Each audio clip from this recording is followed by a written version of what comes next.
Bonjour à tous. Nous avons vu hier combien Dieu est patient lorsqu'il vient à nous pour que nous revenions vers lui. Et l'exemple pris était tiré du livre d'Amos, où Dieu se présente comme étant celui qui, par de multiples événements, essaie de ramener le cœur d'Israël à lui. Nous savons que le peuple d'Israël s'éloignait de Dieu à cette période de son histoire, et Dieu va à sa recherche inlassablement afin qu'il revienne à lui. Et dans ce chapitre 4, à partir du verset 6 jusqu'au verset 11, on a plusieurs reprises cette parole. « Je vous ai envoyé ceci, mais malgré cela, vous n'êtes pas revenus à moi. » Voilà la réalité parfois de notre vie.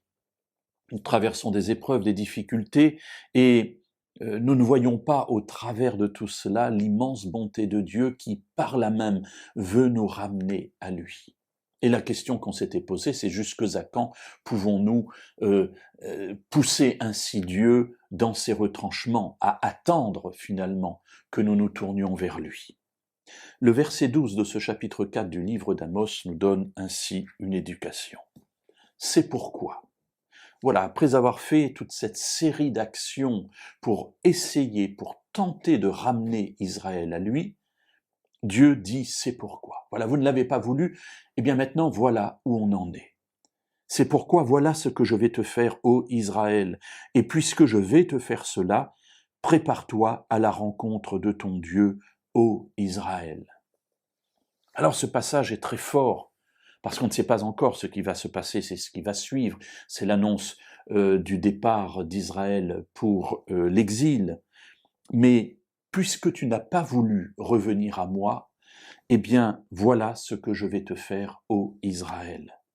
Et cet appel, ou cette phrase terrible, prépare-toi à la rencontre de ton Dieu.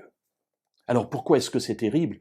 Bien tout simplement parce que très souvent dans la Bible, la rencontre avec Dieu est présentée comme quelque chose de joyeux, quelque chose d'attendu. Nous attendons le retour de Jésus, nous voulons voir Dieu et entrer dans la vie éternelle.